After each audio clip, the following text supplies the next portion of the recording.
The number one quality is empathy. Empathy. You need to understand, you need to empathize, you need to understand that they have called you because they have a need, they have an aspiration, they have a requirement, and they believe that you, as a professional, will solve their predicament, solve their problems, fulfill their needs, meet their aspirations. So if you go there, and of course, it's important to build trust by showing your work, but it's also very important to listen to them and understand why they called you and what is their aspiration. You have to believe that you're not an artist. And I keep on reminding people this old romance about an architect is all good, but we are not artists. Yeah. People's, yes, aspirations. Let's be real about this. So Yeah. don't go there and talk about my philosophy. Talk about their ideologies, their lifestyle. Hi, everyone. Welcome to another episode of Insyd Converse, a growth-focused podcast for architects. I am Saumya Bansal, co-founder of Insyd. Today, I have Diwakar Chintala with me, founder and principal architect of Studio Chintala, quite a well-known firm with over 75 people and a presence across 4 cities, including San Francisco.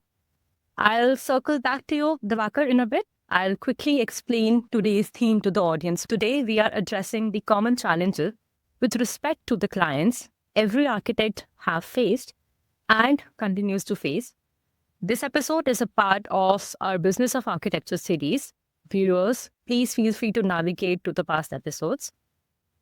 Coming back to you, Diwakar, as I have understood, you started your journey from Hyderabad, went to the US and for masters and settled there for quite a while.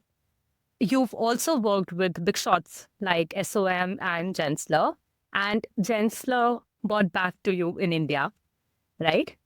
In 2016, you started Studio Chintala, which is essentially focused, or as I might say, the philosophy is logic and simplicity in design. Right.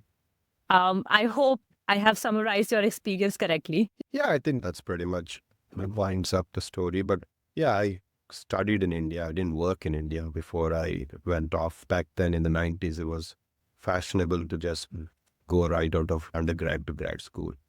Now the kids are a lot smarter. They work for a couple of years before they go to grad school. Back then, you were made to feel like a loser if you didn't. So we would start preparing for GRE and all of that in the final year. And then once you're done, you get the hell out.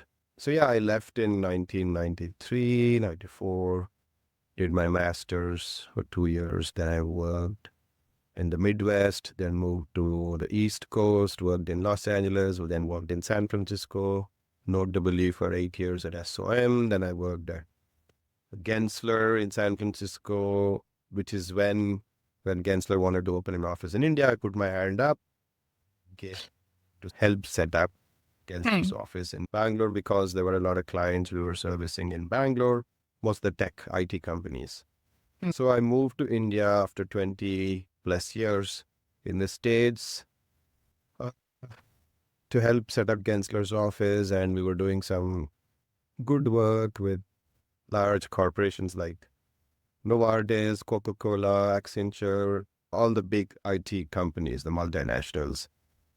And it was pretty good. But then I got a little restless because fundamentally, while I enjoyed workplace, I'm also an architect. And the whole point of coming to India was to really make an impact on a wider landscape. So I started getting a little bit restless and wanted to really get my hands on other aspects of the built environment. So I quit in 2016 and started Studio Chintala.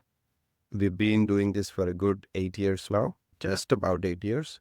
We've been fortunate to grow from 4 or 5 people when we started to now over 110 people, I think, spread across 4 offices, and hopefully Much more to come. growth's never been our motivation, and none of what you would expect is really the motivation. It's just to do meaningful work. But, sometimes it happens and we're okay with the growth. Growth has a byproduct. Yeah, growth purely, it's like one of those, it's very organic. You wake up one day and you're like, wow, that's a lot of people. I didn't know. Like I actually had that moment where I realized, oh my God, we are paying 100 people salaries. And you don't count like, oh, tomorrow we are next month we are 150 or 50, 60, 70. It just happens, and that's a good way to let it happen, because that means your head's in the right place and the growth is purely. That's exactly what I want to talk to you about. In 8 years, that kind of a growth many firms are not able to get. That's interesting you say that. And it's funny, I look at a guy who started a lighting company right around the time I started Studio Chintala. He's making lighting fixtures for the whole country. And I'm like, maybe he's doing, he's growing in a more positive. And then I was just reading about some startups in India, not architects, but, they started around the same time and they're like multi-million-dollar companies. But again, I think we need to understand, like you said, it's really about what you're doing, the impact, and growth's really a byproduct. I mean, I don't think that's about those things. Yeah. But in the field of architecture, it's a little bit slow if you compare it to other fields. Slow, and that is an important point, slow. But also, I think this is something I keep reminding myself and a lot of the young people now. Architecture is a profession that takes a while, not about as a studio, as a firm to grow, but also as an architect. Had almost 25 plus years of experience, right? Yeah, I have 31 years of experience. 31. Oh my God. I started in 93. So we're at 2024. So 31. But, I'm just starting to feel like I'm coming to terms with myself, right? With my ideas and having a lot more conviction. And it's like, I keep saying, or somebody told me this, it's like learning to play the violin. I mean, you need to become one with the violin, and that takes a good 20, 30 years, right? You look at a lot of architects. I mean, there are some prodigies and some mavericks around, but for the most part, this hadn't built anything until she was 50, and, Rem did not build anything, and, or substantial. And so I think patience is a very, very important virtue. You just have to pray that you live long enough, but otherwise, it takes a little while. You can be extremely talented and young and hardworking and all the other things, but really to come to terms with yourself, because you need to evolve as a person. You need to be able to connect with yourself. And that takes a while. It's a journey. It's got little to do with architecture. It's got more to do with being connected with yourself, and to be able to introspect and to be able to be honest with yourself. It's an evolution, and it's a growth of a human psyche. And so it takes a little while. Yeah. So, since we have talked about growth a lot, we started out with that. Today, as I said, the theme is how do you manage the relationship with your clients well as a young architect? So what I'll do is I'll put myself in the shoes of a 25-year-old architect who is just starting out his or her architecture practice. And I'll ask you questions as if he or she would be asking, right? So we'll try to cover 4 segments, Diwakar, which is discovering potential clients, converting potential clients into clients, documentation, and communication. Let's see how much we can cover given that we have limited time. Let's try out and see how it goes. All right, so let's start it then. I'll start with the most basic question. As a new architect starting his or her practice, what are the possible opportunities for me to generate leads?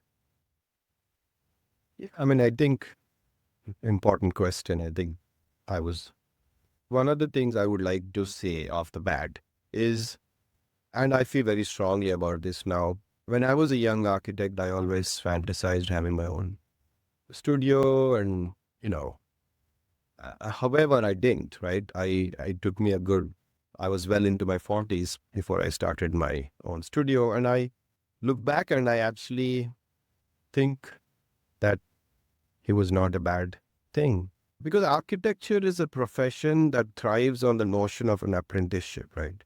It's the idea of being an apprentice to a master craftsman, if you will. Like the blacksmith will teach his apprentice how to make, the axe or whatever they make, and the goldsmith teaches how we make jewelry, and architecture is a little bit like that. So part of the reason it makes sense to do that is because, it's fun to reinvent the wheel, but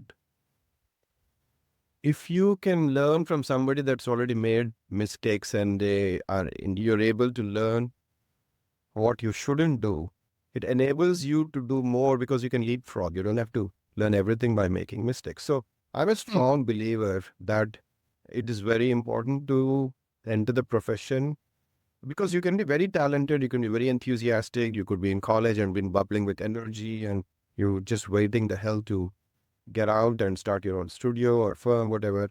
But I think there is something to be said about apprenticing, as in not like an intern, but I'm just talking about the idea of a master.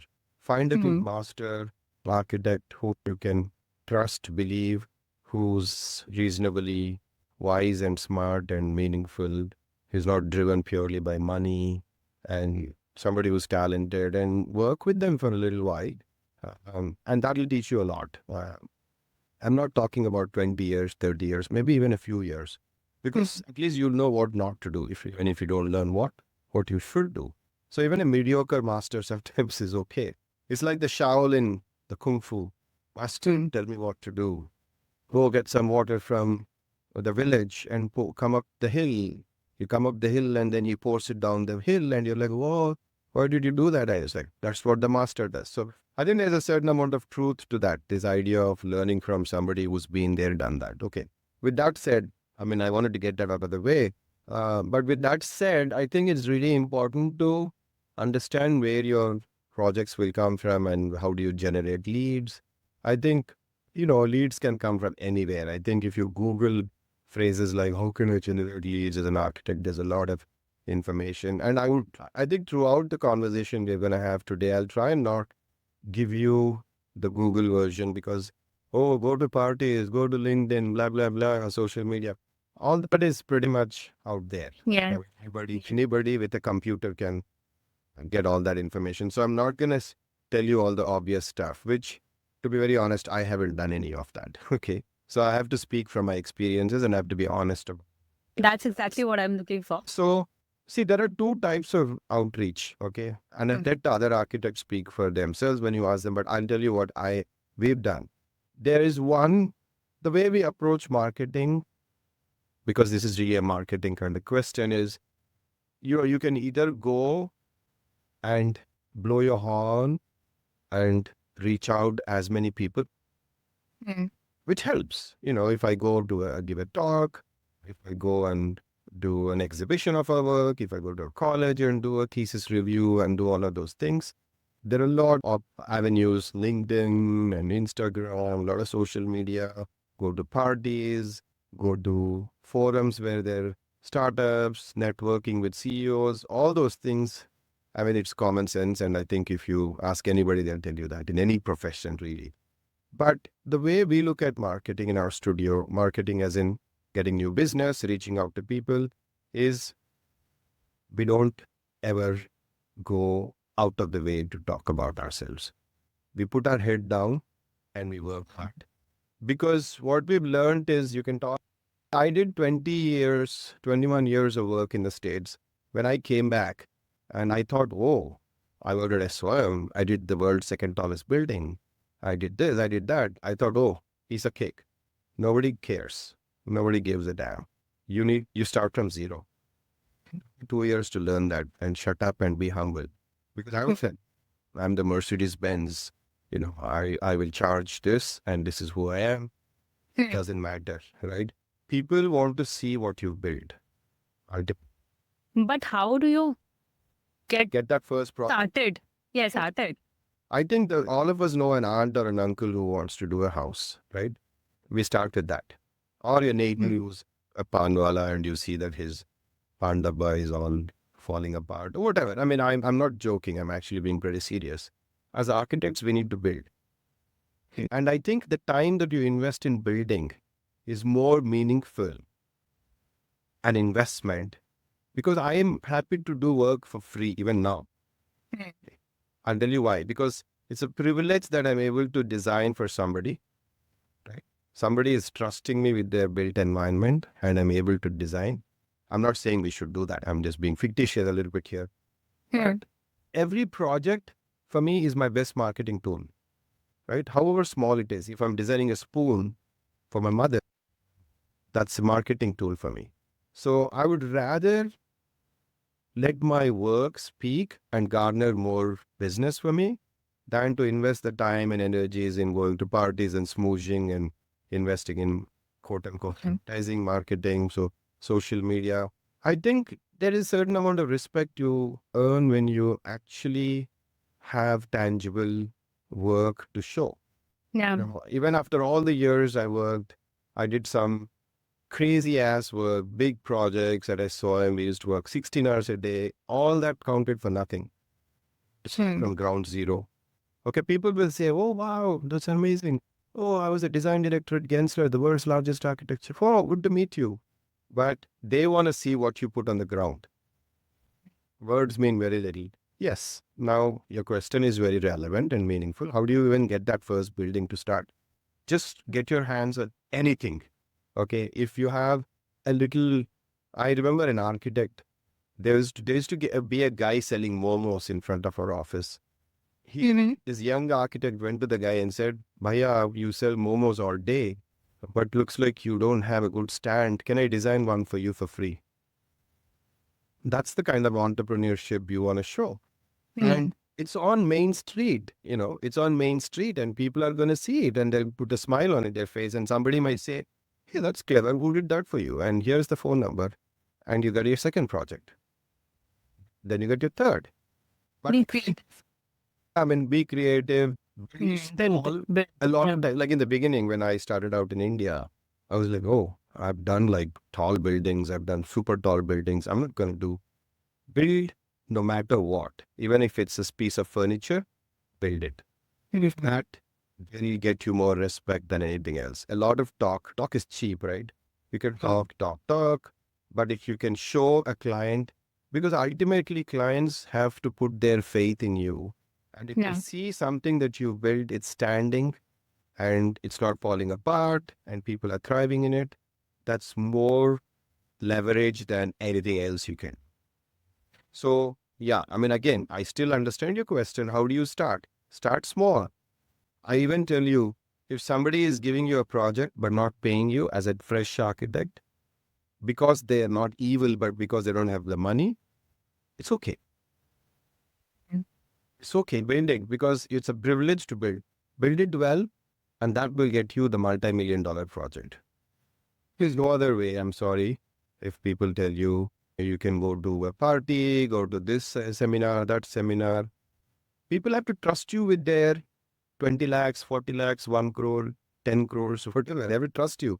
To trust you, they have to see something you've done standing. Until that, it's all just words. If you build a stool, somebody will give you a chair. If you build a chair, somebody will give you a table. If you build a table, somebody will give you a little kiosk. Somebody will give you a bus stop. Somebody will give you a retail outlet. And you go from there. You have to be very, very entrepreneurial and think outside the box. But don't sit on a high horse and say, okay, the project is too small for me, I'm not doing it. You do an installation, do a painting, do a mural, do a shoe rack, for your grandmother. Who cares? Put it on your website, put it on social media. Let people understand that you can actually make stuff happen. And that's what is going to get you more projects, because one project leads to another leads to another. And that's how this profession happens. It's not going to parties and going to conferences. It's really one leads to another. Yes. Still good old word of mouth. Lady saying, this architect, young guy, he did our house interiors, he did a great job. And the neighbor saying, is that fine? Did he do a good job? Yes. Okay, give me his number, I'll call him. That's how it works. Because nobody believes anything anymore. It's still with renderings and AI and who knows, Yeah, that's true. But what I can hear is that you build, but you actually has to put it out somewhere, as you said, right? Social media or any platform. So building our digital presence is quite important in this time, I would say. What are your thoughts on it? Yeah, there's no question that we live in times where our persona, even if you're just an artist or a musician, or this is who we are, this is how we represent ourselves now in a digital world through our social media. pages and our identities and our persona. So there's no question that social media and your image on social media is very important. And now, here's the thing. What are you telling the world on your social media is also very important. Not just having a huge presence, right? Or you can make something very beautiful and just put it out there and let people decide. So our position has always been, we don't like to blow our own horn, but we do think we're not hermits. We're not going to sit like monks in a monastery and just meditate. We will put our work out there. We will put it on Instagram. We will put it on LinkedIn. But it's very simple. We put it there for public consumption. If they like it, great. If they don't like it, fine. But we don't push it. We don't cross that line, which I call, desperate marketing. We just put it out there. It's like a portfolio. It's for people to see. If you don't like it, swipe. That's okay. We're not offended. But we don't like to push it down somebody's throat. We don't like to embellish it. We don't like to, buy followers. And because, you can be very popular on social media, but it means It has to be true. I mean, yes, that's true. it has to be true. And if people love it, great. If they don't, hard luck. But you should reach out. You should, social media for the most part is free. I think we work pretty well on two platforms. We have a pretty vibrant Instagram presence, and LinkedIn is okay, can be better. And then we have a website, which we think is very much representational of our philosophy in terms of not pushing ideas too much and just reticent. But yeah, I think that's how I see. Yes, you absolutely you can't be hiding. Yeah. There's no way you can do that in this day and age. But I actually roll my eyes when I see some really what I feel desperate social media presence. I think that happens with everyone. I mean, what they say, the best marketing or the best sales is when the other person does not know that he is being sold to. That's true. Since you said Studio Chintala has a good presence at LinkedIn, Instagram, and even website, in your experience, what is the conversion rate from social media channels purely? Zero. I don't think, I don't know. I think I take that back.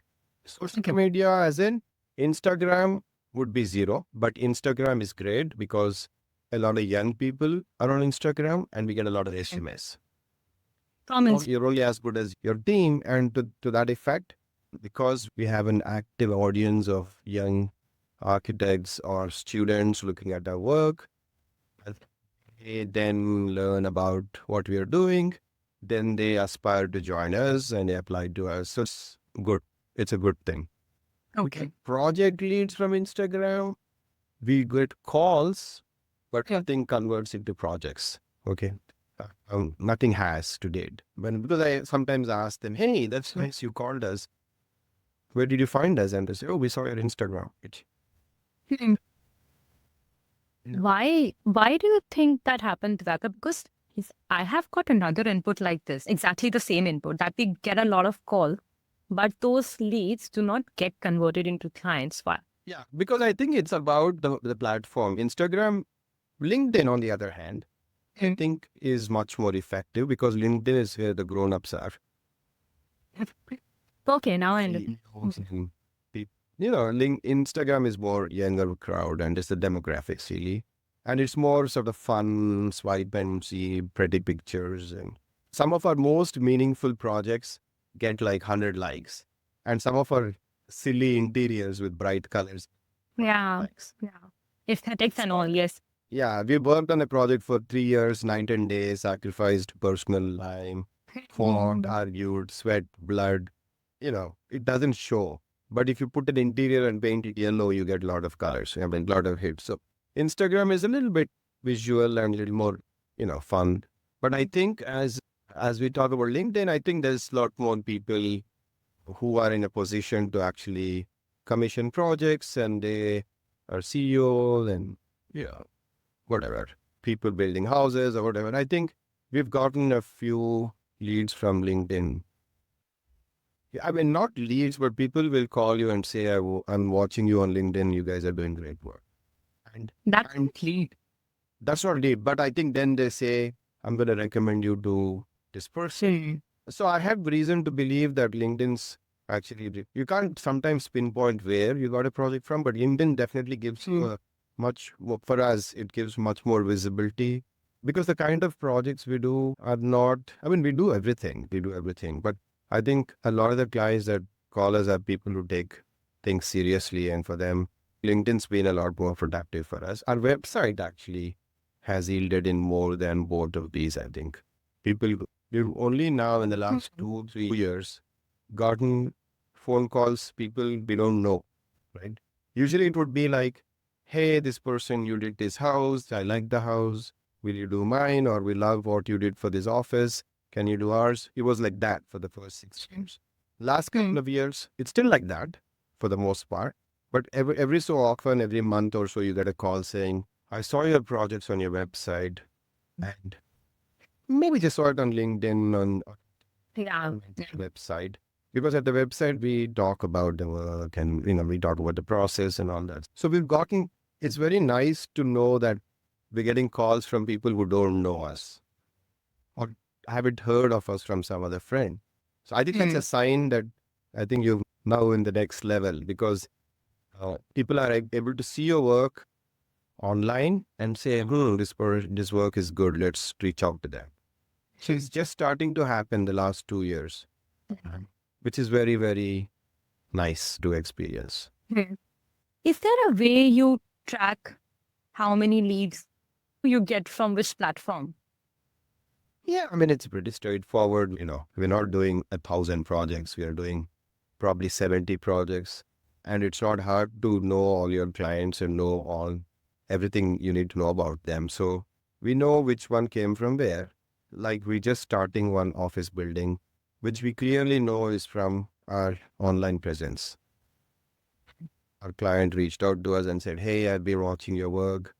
And we kind of like the fact that your work is not gimmicky, not silly. It's not serious, but it seems meaningful. And I resonate with that. This is exactly what I'm looking for. And will you take on our, would you be interested from? So you know where they're coming from. Somebody else would say, you did a house for this person. He's a distant relative, blah, blah, blah. And I got your number and I'm calling you. So there you know how they came to you. So yeah, it's easy to track. I mean, I can tell you every project we have in the studio, I can tell you where it came from. It's not that hard. Okay, so basically you ask whoever is calling you, your potential client, you ask them directly, where did you find us? That's the system. Yeah, that's definitely one of the first few questions when you start the conversation. Hey, thanks for calling. Appreciate it. What did you I want to do an office. Okay. Da, da, da, da. By the way, how did you hear about us? Yeah, that's a nice, This person told us or we saw your projects on your website or on Instagram or whatever. So definitely, look, I'm not saying social media is useless. It is definitely a very, very important spoke in the wheel. But it should not overpower the essence of the practice. That's well said. Not overpower, not exactly, and not undermine your work and not become so larger than life that that persona is you, but your work is you. I mean, ultimately, we're not in the business of, we're not a showbiz, right? We're actually putting buildings together.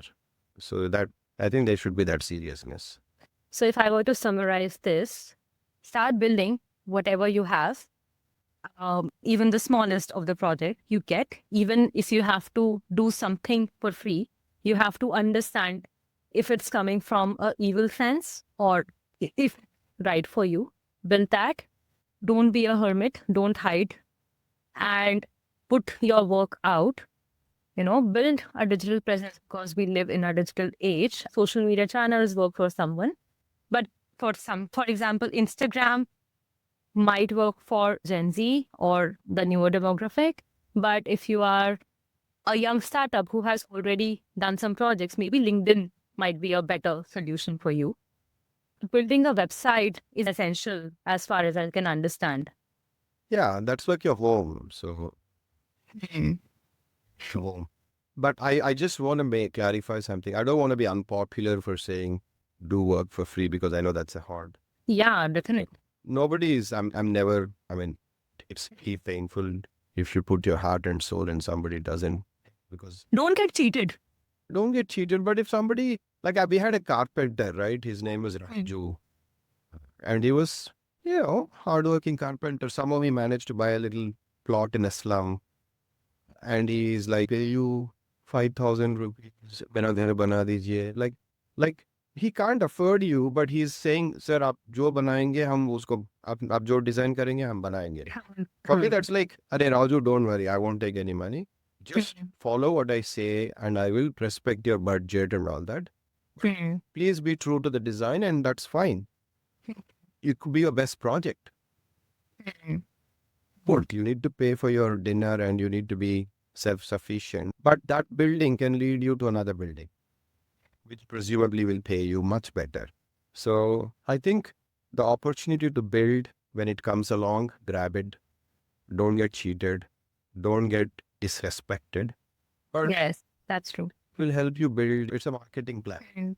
I actually want to talk to you about this, right? How do you find the right clients for you? I mean, that's the next segment that I'll be talking to you about. But just to close this conversation, I would like your suggestion on how, after even building a digital presence, what would be a suggestion for young architects? Where should their clients book their call to? Right? So it could be Instagram, it could be LinkedIn, but I think website is a home, as you said, right? Ki, you write the most, you explain the most on your website. So is it something? So basically, you draw all your audiences to your website, and is it where the client should book a call? What are your suggestions on it? When you say book a call, how do they reach you? Yeah, how do they reach you? Yeah, I mean, most people reach you by phone. Very rarely you get an email saying, hey, I'm a builder, blah, blah, blah city. I would like to talk to you. I think that's very, very rare. Most people just pick up the phone and call you, like I said. So on the webs and the phone number is available, on LinkedIn or on Instagram or Google page, your Google presence, your internet, so your street map, whatever. So everywhere you get, I mean, we publish our number wherever we can, and people call us.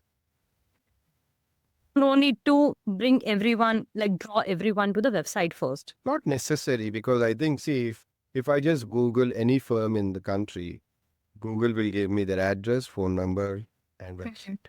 So it's definitely more easy. Right. But I think if you see some people, I know some very good architects who've sort of done away with a website and all they have is an Instagram page. That's fine. I mean, if you know how to curate it and treat it like a nice website, that's fine too. I don't see anything wrong in that. So it's not one size fits all, but I think a website gives you a chance to actually get beyond just the visual stuff and philosophy, your process, your team, and all of that. That's so we did identify this gap at Insyd, right? As I told you before this call also, we are building a feature where anyone can create their personal website in a fraction of cost. And we feel that website is one of the most important things for any individual, be it a freelancer or a young architect who is just entering the field for exactly the same reasons you said. You can talk about your team, you can talk about your philosophy, you can talk about your ideologies. On Instagram, since it gets reduced to aesthetics, there is no way you organize your portfolio. There is no way how you show who you are. Same on LinkedIn, same on Instagram. Yeah, it's mostly small bites of information, right? But I've seen some people who built a very successful persona on Instagram by, sometimes I think some architects do a good job of speaking to the audience in forums like this and put it on their Instagram. So yes, Instagram is so easy to consume, right? You could be brushing your teeth and just listening. A website needs a lot more attention. But also we need to remember our audience are people who are spending a good amount of their fortune on these buildings. Yes. So they will take the effort. Unless they're doing like a quick interior for a small store or something where it's a few lakhs. I think architectural costs are always in the crores. I mean, Yes, yes. but even small projects, you can doing a small home interior, apartment interior now for less than 30, 40 lakhs. So these people are going to be actually doing it. Like before they trust you, okay, Yeah, they will do. they will do everything they can to Yeah, to check. you're not stinking. Even if you're like got a lot of money to spare, you still, people care about their environments and their shops and their houses and their offices. So they will do a lot of research before they give you the commission. So no matter what you say, because no matter what you say on social media, ultimately they will have to feel convinced. Yeah. Conviction comes from seeing built work. Or if you haven't built, but you're really talented and really young and you got that sparkle in the eye, that's enough.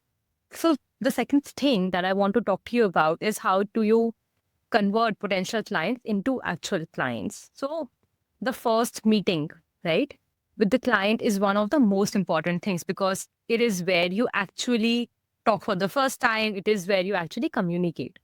Okay, so how do I, as a young architect, prepare for the first meeting beforehand? Yeah. An architect is building for people. You got families, you got babies, you got kids, you got grandmothers living in your house, and their lives, quote unquote, are at stake if you screw up. I know this is a little melodramatic, but a good piece of architecture can make or break a family. I know it's a stretch. It's a little bit of a stretch, but it's not untrue. So we need to be a lot more respectful of that, and we need to understand that we are really working for people. Right. So when you go to meet your first client or the first meeting of your client, it's very important to understand who the hell this person is. I mean, because ultimately you're not going to tell them your story. You're not an artist telling them, oh, I'll do paintings. You're going to design a house or an office or a shop or a school So it's very important to understand who your audience is. So you need to research and know who this person is, what is his or her journey, and everything you can. When we get a call and we are going to meet somebody, we research the hell out of whatever you can find about the person online. How? And what type of questions to That ask? person, oh, this person studied in America. Oh, lived there for 14 years. So that he probably or she probably has a little bit of a global sense of the world. Oh, but she grew up in, tier 2 city. So she's probably also very grounded and very, whatever. Point is to understand who your audience is and to really understand. And you're not going to build for your own idiosyncrasies, but actually to satisfy somebody's aspirations. So what kind of So- questions can I ask? Well, I mean, I think it's very important to like in a relationship or like in a friend, when you're talking to a friend, I think you want to know what their needs are. And I'm not saying we do this well. In fact, as I'm saying this, I realize sometimes too much about ourselves. We go open our laptop and show them, look, I designed This a is what I have done. This is what I. I've done this, I've done this. And I'm just feeling like, dude, you yourself haven't sometimes. But it's very important to talk to people and ask them. And I think, to be honest, to be fair to ourselves, we do that pretty well. Now, maybe not in the first meeting, but definitely through the course of our relationship with our clients, we do engage in a lot of conversation. So I would say the number one quality is empathy. Empathy, empathy, empathy. You need to understand, you need to empathize, you need to understand that they have called you because they have a need, they have an aspiration, they have a requirement, and they believe that you, as a professional, will solve their predicament, solve their problems, fulfill their needs, meet their aspirations. So if you go there, and of course, it's important to build trust by showing your work, but it's also very important to listen to them and understand why they called you and what is their aspiration. So a lot of times people will say, I want two-bedroom house. I want, and you go, but why? Like, which part of you are you not happy with what you have?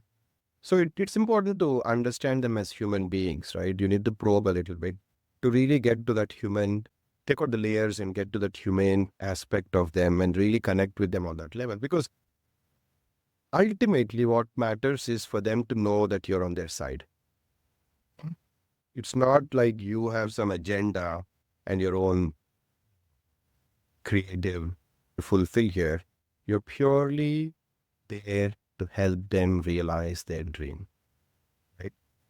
That is very important to communicate in the meeting. To say that, thank you, sir, for calling us. We are here to do what you want us to do, which is build you an office.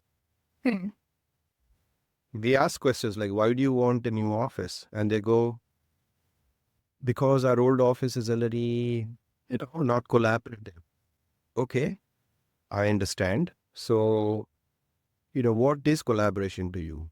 How do you think people should collaborate? So we ask some very, very not architectural questions. We ask questions that have to do with human values and really understand the person. Because if you are able to communicate to them that you're on their side, the rest is cake, is a piece of cake. I'm sorry, but I know I'm trivializing it, but it's actually true. If they believe that you are actually on their side and that you're watching out for their best interests, they'll love you. And believe it or not, they will let you do things that they wouldn't otherwise. Like they won't mess with you too much. But it's important to build that faith. Make sure they understand that you're on their side. There's no hidden agenda here. I'm not here just to make a quick buck and run off. Or I don't have this design philosophy that I'm trying to experiment on you. I'm really interested in understanding what you want because you're putting a lot of money. I have the skills. I'll make your dream come true. I think that's important to communicate. After that, you can ask anything, you can do whatever. I think as long as they know that this guy, this person, this architect is going to watch my back and make sure she or he delivers the goods. If you can leave the first meeting with a little bit of that sensibility, it's not possible to get that comfort in one meeting, but at least if you can sow the seeds, try to convince them that, sir or madam, we're really here to help you. I think that's a good enough place to start. What should be the final action that you as an architect leave the client to take in the first meeting? Yeah, I think what we do is in the first meeting, we talk about ourselves, but we'll also have the job of impressing them that you're in good hands. So you think that you got to show them your work and you have to make sure they're fully convinced that, wow, this guy knows what he's doing, right? This architect knows what she's doing. I can trust them. And they're also listening to me. Good. So they're competent. They're listening to me. Check, check. Two big boxes, check. Then what we often do is we would say, this initial conversation was great. We got a little bit of an understanding of what your project and what your aspirations are. But we want to talk to you more. So we would like to give you some food for thought. And we would love to do a session with you and your stakeholders, whether it's your family, including your dog, or it's your partners in a company, whatever. We'd like to call everybody into a forum. We call it visioning. And we would love to talk to you. So can you guys, so we usually leave them with a lot of questions which we would like them to think about when we leave, right? Like when I say questions, not like how many bedrooms, not that. Questions that really, What is it that I really want and why do I want what I want? Yeah. and it's not uncommon for us to say, but really, do you really need a new house? Like, I don't care. I really don't care, right? The earnestness matters. So why don't we just remodel this one? Like, it's okay. It's okay. The honesty is very important because they'll give you another project or whatever. I think we are very, very, that way we're explicitly honest with our, yes. But I think just leave them a lot of food for thought and let them think about a lot of things you said. And you can say, look, I watched that I see that you have two teenage kids and the house can play a big role in their upbringing. So they need a lot of space to interact. So you leave them with a lot of insightful points so that they can actually ponder over them when you leave. Hmm. How many? But be when they forget you. I mean, that would be a tragedy. I think you should create enough curiosity about architecture, about your work, about philosophies where they can say, interesting, let me think about that. But Diwakar, how many meetings does it take for a client to actually lock you as an architect? It varies. I mean, it varies on cultivation, it varies on their comfort, it varies on your stature, it varies on, but never the first time. Nobody decides that you're the architect. I mean, nobody does, right? So it's never one meeting.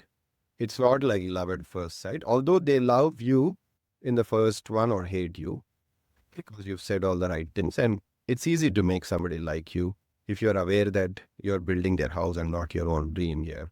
So I think you say, I mean, you have to believe it. You can't just make that up. You have to believe that you're not an artist. And I keep on reminding people there's all romance about an architect wearing kurta and like all artistic is all good, but we are not artists. Yeah. People's, yes, aspirations. Let's be real about this. So don't go there and talk about my philosophy. Talk about their ideologies, their lifestyle. I think if they like you, then they've never, fee becomes a big thing, right? Like they may love you, they will love you to death, but then they can't afford you. So it happens a lot to us, I think. And that doesn't mean we are greedy for money. We are not. But some people have unrealistic expectations about what an architect will charge. And Yes. we cannot charge any less because we're happy to break even. We're even happy to lose a little bit of money, but we can't close our business, right? We have to pay our salary. So there comes a point where we go, we can do it for this much, but we can't do it for any cheaper. So that's a deal a lot of times. But so it's always first meeting is more understanding them more deeply. Then the third meeting, they will say, okay, that's great. Can you tell us how much you'll charge for this? So we see the proposal, and then you usually call to follow up on a proposal, and they talk to you about the fee. And very seldom does somebody says, okay, good, the fee is good, let's go. It's always like a little bit of back and forth and haggling. Depends on the type of person. Some people will really take it for like 3-4 days. Some people take it a month of negotiating. Some people will just say, do the best you can, that's it, and whatever is fine. So, yeah, I think before you get fully signed up, it's a few meetings. It's never 1 or 2, it's probably 3 or 4. Okay. Or several. Sometimes you have to just keep on playing, basically nurturing the client for months before it turns into a project.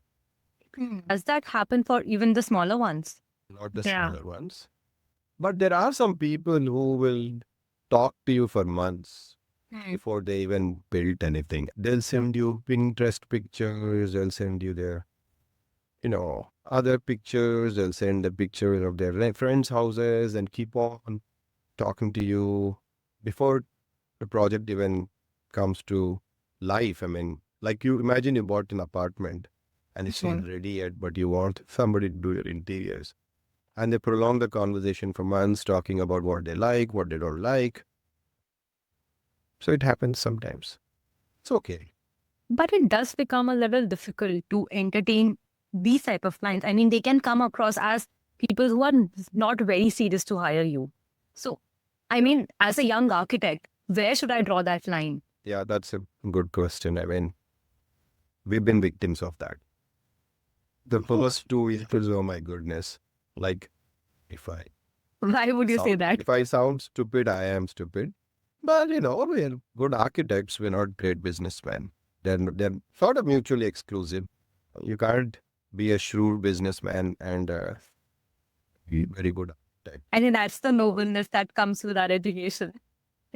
Yeah, nobleness and yeah, I guess you could say that. But also, if you are very good at business, you are more of a left brain. You're more analytical. We're more like right brain. We get we're very excitable. Oh, cool. That's an amazing project. Let's do it. Oh, no, no, no, calm down.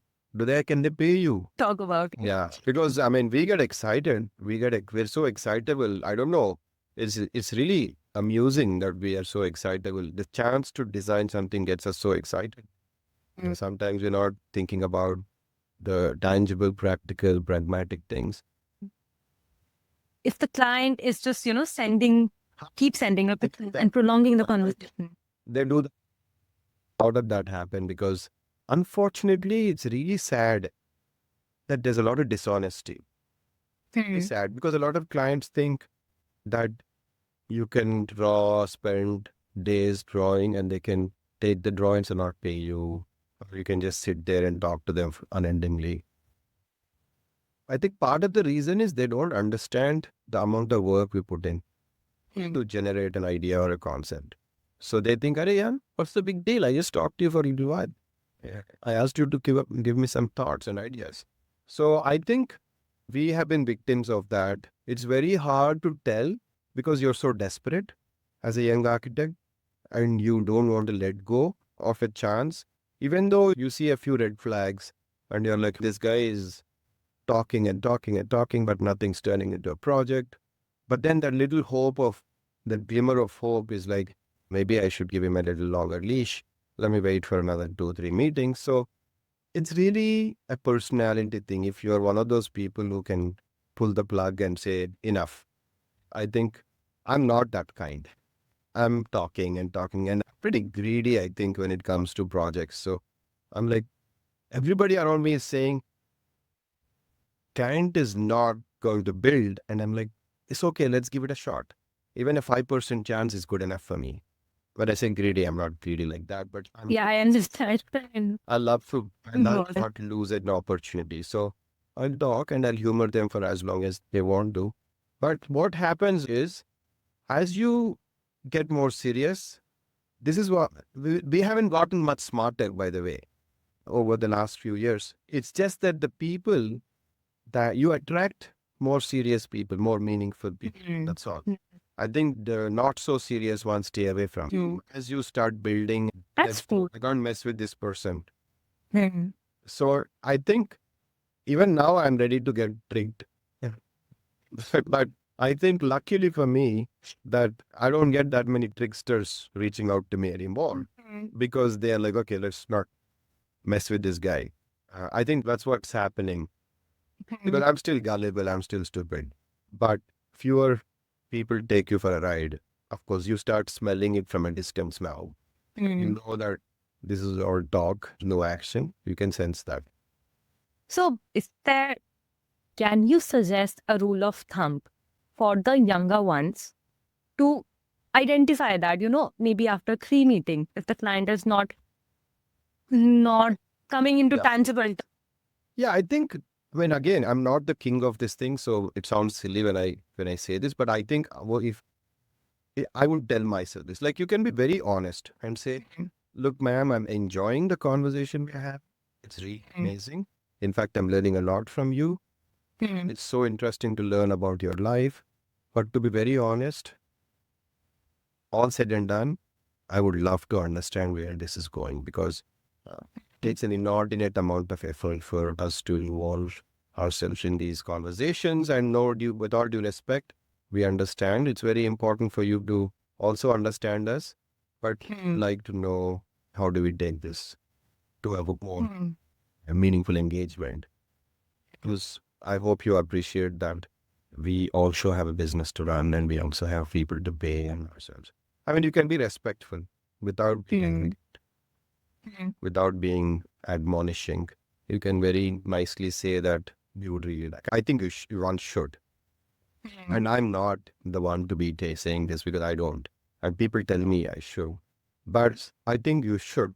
Hey, there's nothing rude and nothing wrong about that.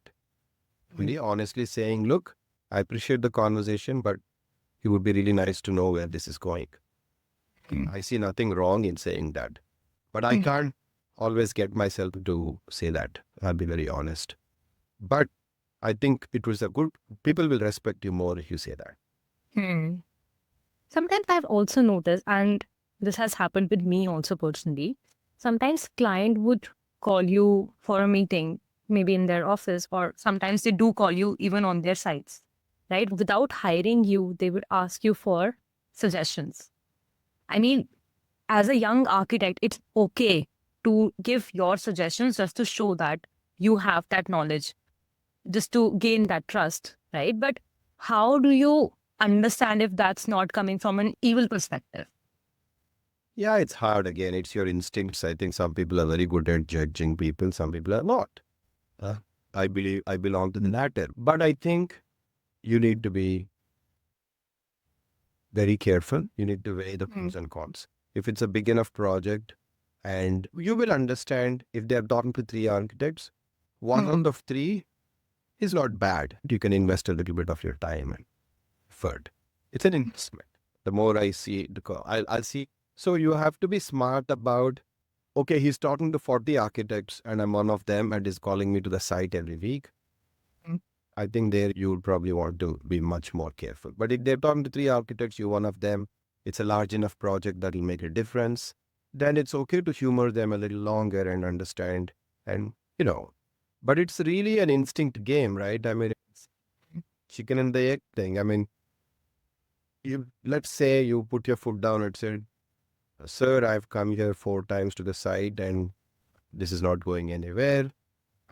And next day was going to make a decision. I don't know. I'm just saying. So it all comes in the back of your head and you're like, okay, one more meeting. But I think it's about how you say it. Yeah. So say, if you give me 10,000 rupees, I will do a site analysis for you. That way you don't have to spend the 1 crore rupees in fees, but I'm only asking you for 20,000. Yeah, that way you understand if he's serious or not. Right. My friend says, if they pay for your flight, they're serious. They're not serious. If the site is like outside. Yes. And they're calling you for a site visit, then you say, can you pay for my flight? I think if somebody says, can you fly out and come and look at my site on your own dime, that's not A green flag, yes. That's not a green flag by any means. So I think, you want them to have some teeth in the game, right? And or skin in the game. So I think you want to judge. It's like any relationship. I mean, by instinct that this person is either serious or taking you for a ride, I think.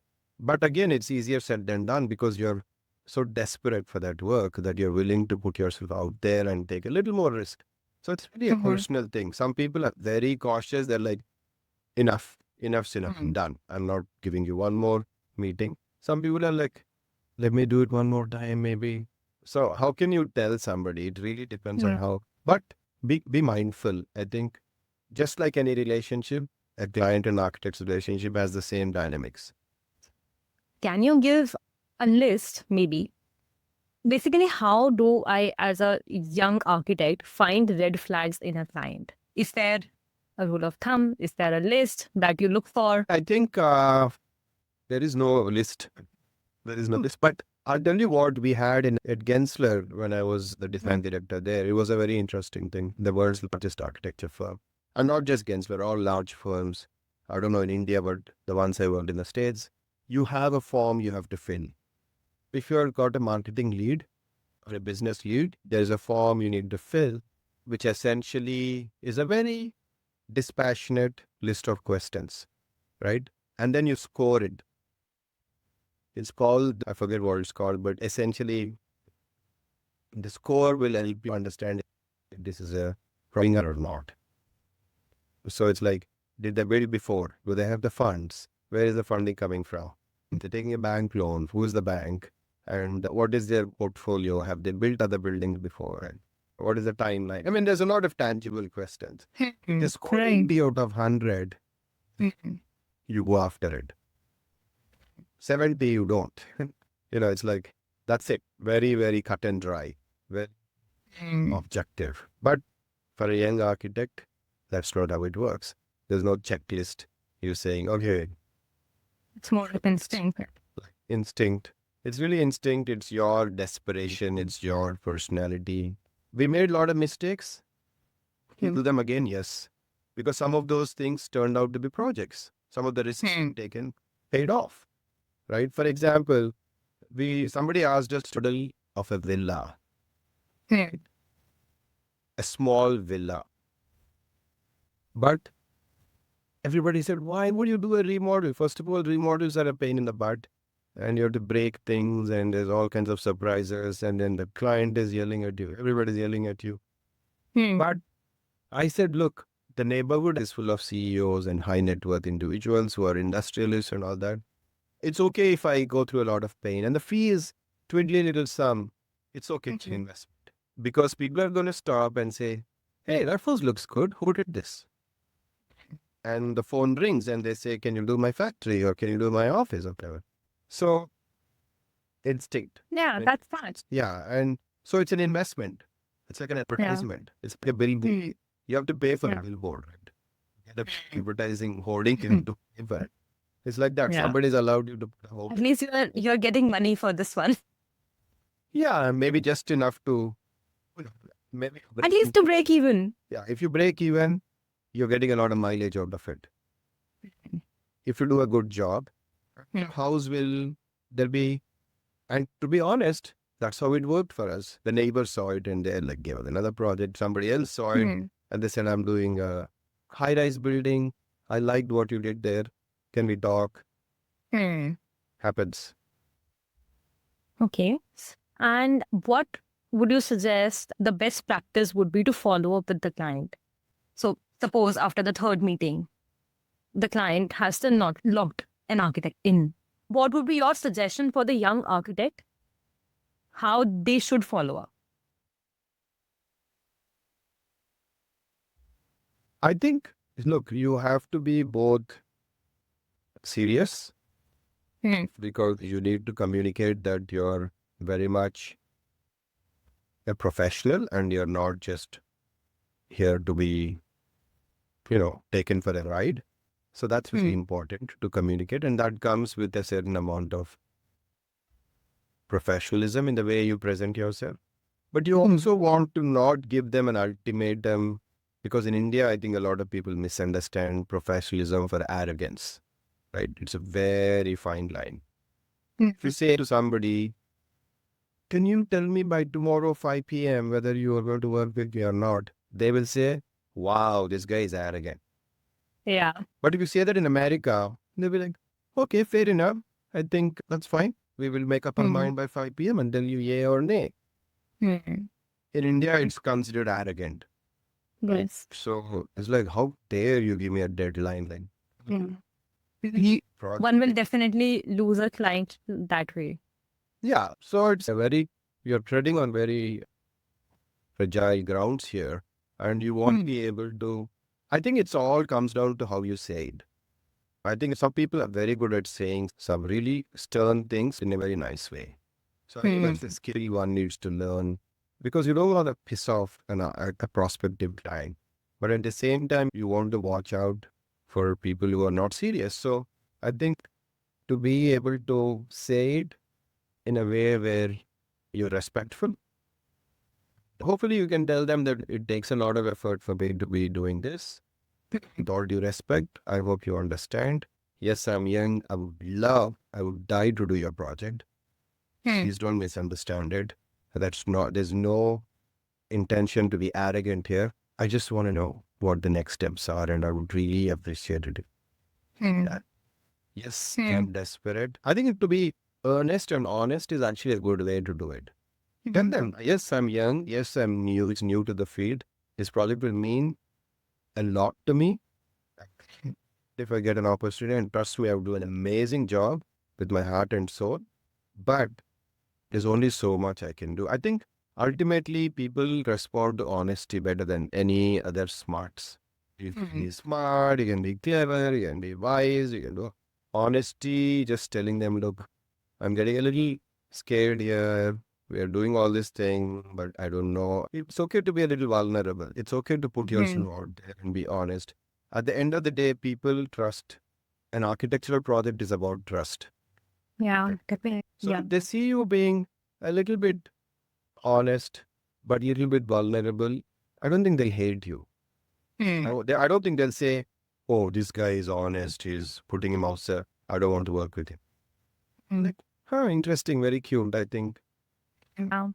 So instead of saying, dear Mr. Da da da da, I mean, yeah, I don't know. Learning up too much also does not help, right? Yeah, it doesn't help. It doesn't help because they feel like you're irritating and too needy, too desperate. I think you need to be professional. I think you should say, here is what I can do. Yes, I'm not very experienced. Yes, you got that right. If you give me your project, I'll be experienced. But number one, I guarantee you, it comes from my heart. I'm going to put every ounce of my energy into your project. I respect your project. I respect your family. I respect your aspirations. And I will be listening to you. I will do everything. And yes, I'm new. Yes, I'm very much in need of this project. But I would really appreciate it if you can respect my point of view. I think that honesty is probably the positioning and phone nahi uthana hai, they call all that, I don't know how to do all that. So I can't advise somebody. But I think people respond well to honesty. Not all, Tom. Not all. But you don't even want to work with the ones that don't respect honesty. Exactly. It's a good thing. Yeah. But luckily, look, there's enough projects, there's enough people building. Everybody. Yeah.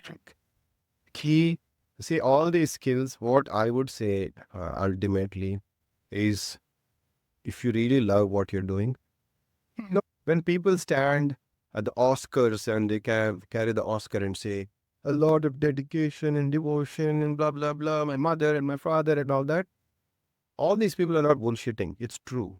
It's true. It's true that hard work pays. It's true that putting your head down and really working hard. I mean, I don't want to say this because I don't think I'm in a position to say I'm not a Pritzker winner or anything to preach, but I do think from the little I have seen in this industry, if you put your head down and work hard, the results will happen. Yeah. It sounds like nonsense, especially for the new generation. They'll be like, oh, it's all old school thoughts. The truth is, there is enough honesty on the planet, in the cosmos, that if you just honestly put your head down, talent is. It will pay off. Yes. You still need to be on social media. You can't hide under a stone and a rock. But if you spend more time doing an amazing job in your work, people will knock on your door. That's not literally, but work will find you if you are doing a great job. You can do all the amazing things on the planet for marketing and talking, kam baat karo, jada baat karo, do this, do that, go on LinkedIn. Go. All that won't work if your work is not honest. Yeah. It ultimately boils down to the work. The work is your core and you build around it, whatever you have to build. You can't compromise on your work. Absolutely. I mean, you also know stories where somebody is incredibly talented, but have not succeeded in practice. Happens. Yeah. And they're honest and they're earnest and they're hardworking, everything, but they're failed as an architect, as a professional. Because yes, I'm not saying that just sit and do good work. You still need to understand your clients. Yeah. Balance it right. Yes. You still need to know how to bill them and send the invoice and do those things. Those are not the drivers. Those are just your support. Your driver is your hard work, your honesty, your intent, willingness to empathize and do something for the client and put your heart and do it honestly. Those are important. The rest are important too, but they cannot be the main source of or basis, foundation for your practice. Right. So how do I, as a young architect, determine my fee for the first time?